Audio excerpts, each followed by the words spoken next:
week's garden tour video, I thought as I wander around the garden on a daily basis, I will take short video clips of the things that catch my eye, either looking splendid or just of general interest. And today's looking splendid is definitely this beautiful red and white amaryllis. Although I've brought it into the house so I can enjoy it and admire it while it's looking its best, it has actually been growing in this pot at the polytunnel for the past couple of years. It started its life with me as a small single daughter bulb. For the past 2 or 3 years it's just put up leaves. So this year it's been a delightful surprise that it's finally put up this splendid flower. It actually put up a head with 4 flower buds on it. We have 2 of them here flowering today, and there were, where are we? There, it's so large. There were 2 other flowers that I was admiring last week, but they've since drooped and withered and I've snapped them off. So I thought I'd better catch this on camera before these 2 wilt and wither and the plant goes back to the polytunnel to enjoy that warmth and daylight. So here we have it, one red and white amaryllis looking amazing. Another thing looking really gorgeous at the house at the moment is my small collection of orchids with all the Philanopsises, there's a bit of a mouthful, flowering and looking amazing. I'll see if I can catch a glimpse of them.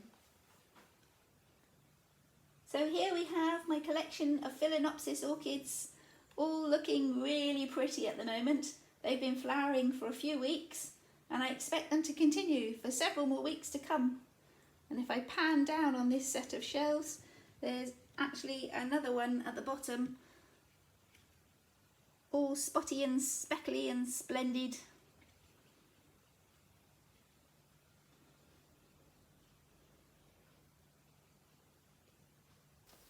Out in the garden, the fruits of this red currant bush have all suddenly turned red.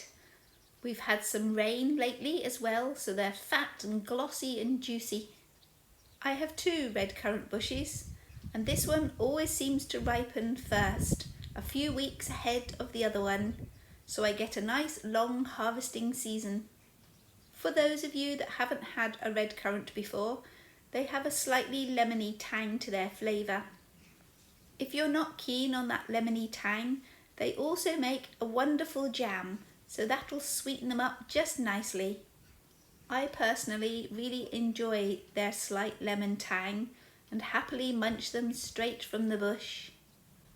The red currant bush is a wonderful plant worth growing, even if you decide the fruits are not to your taste palette. They look so beautiful hanging there, all bejewelled and glassy ruby red. It doesn't take long to pick an ample serving of beautiful glossy red fruits. Just one more, I can't quite resist. So in from the garden with a bowl full of wonderful red currants to munch for the rest of the day. And tomorrow as well, I think there's lots here. Hello and welcome back. It's the following evening and today I've brought you over to see this tea tree. It's the variety of tea tree that the bees make manuka honey from. So some local beekeeper will get some wonderful surprise honey this year. When I ventured into growing this shrub several years ago, I learnt that there are 2 different kinds of tea tree. There is the tea tree that grows the flowers that make our manuka honey, and there is a different variety that the leaves are taken from and crushed in order to extract the wonderful tea tree oil that we use as a medicinal antiseptic.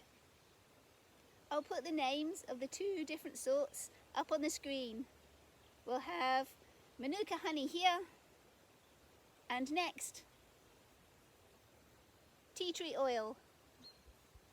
I used to have a tea tree of the variety that produces tea tree oil, but unfortunately this winter's frosts and cold proved just too much for it and it has died. The manuka honey variety seems to be a lot more durable As you see, it is looking fine, fit and healthy, and has been enduring the same cold, harsh climate. I'll bring you in for a close-up shot of all these beautiful little blossoms.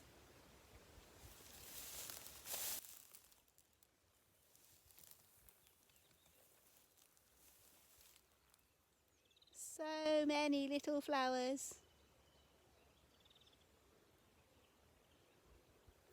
Here I have a relatively young elderberry.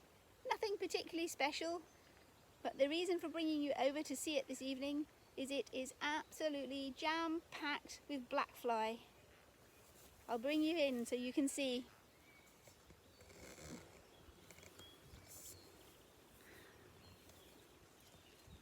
Oh, where are we? There. I don't think I've ever seen anything quite so heavily infested. It's on lots of its branches. Now, I did consider going round and squishing them all with my fingers, but there are just so many. It would be a never-ending task.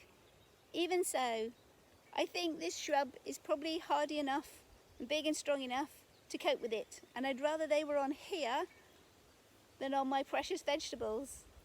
There are several elderberry bushes growing along the hedgerows around my garden, so I went off to investigate them, and to my horror they are just as heavily infested. So the black fly are having a wonderful time, and there is no way I would manage to squish them all. Let's hope there's a few ladybirds around gaining that extra feast as well. These foxgloves are getting near the end of their flowering period, but they're still looking gorgeous, so I thought we'd best make the most of them while we can before they're gone. What I did spot yesterday was a white foxglove, so we'll go and have a look at that one. Here we are, unexpected white foxglove that I didn't even know I had. When I first saw it from a distance flowering, I wondered what it was and came to investigate, and was delighted to see this unusual white foxglove.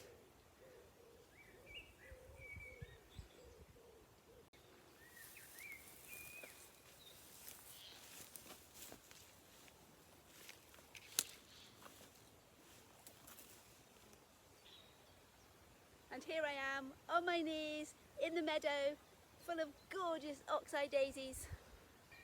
I have slowly been adding more and more flowers to this grassy patch in the hope that one day I'll be able to completely swamp the grass and have a meadow full of flowers.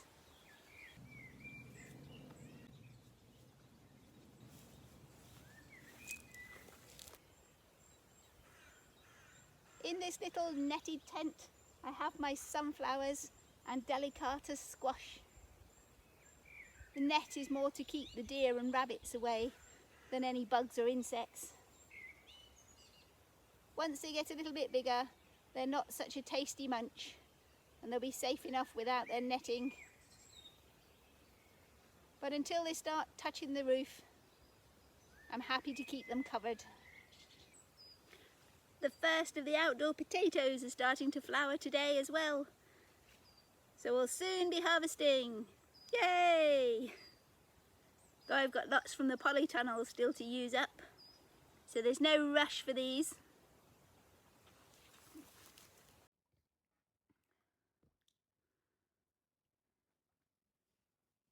Now let's give the fish some supper, because they didn't get breakfast this morning, so they're really hungry.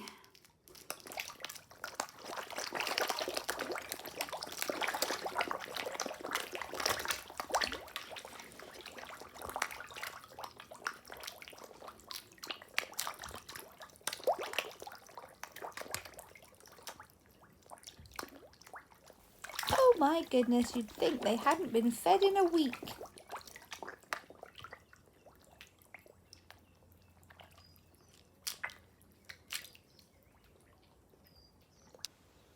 Hello and welcome to another day.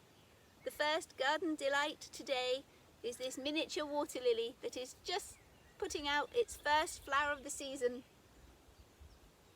And this is as big as its flowers get.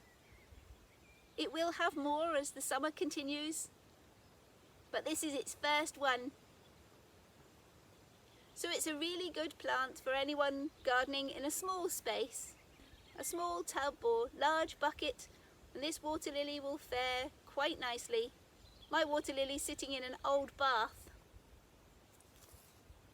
My hand for scale. These are as big as its leaves ever seem to get.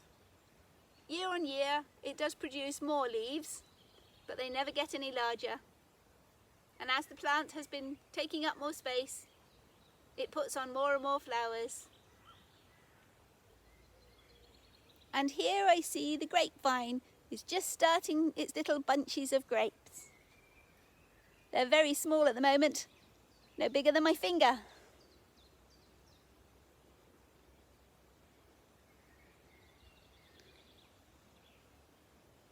It doesn't produce large bunches of grapes. They're probably only the size of my fist when they're full, but they're so sweet and delicious. And it has lots and lots of bunches. So here's hoping we get a good grape season. The flower buds of these leeks are looking very statuesque in the garden at the moment. It's surprising how strong these stems are. Really hard. Surprising how strong these stems are. It would take an almighty storm to be able to blow these over. Here in the polytunnel, these tomato plants that we were stringing up only a couple of weeks ago are developing a nice crop of tomatoes. This is a gardener's delight tomato, a small cherry tomato, so it shouldn't be long before they start turning red. Oh, I'll bring it down. And scanning down, just below it, there's a marigold looking very pretty.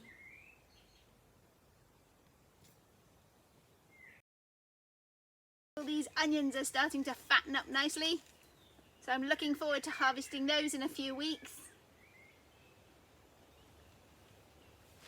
They're not bolting or going to seed yet. And their greenery's still looking nice and green. There's a volunteer squash plant in here as well. It has huge leaves. I should have pulled it out when it was a little seedling, but I didn't. I let it grow. I didn't know it was going to be a massive monster though. I don't know what sort of squash it is yet. No flowers to take a look at. Judging by the size of these leaves, I think it's going to get massive. I generally avoid growing winter squash in here. I have done once or twice, a couple of butternuts, it's fine. But they do love to take over everything. Really do need to be outdoors. Any peas while I'm sat here? Oh yes, a pea pod. One.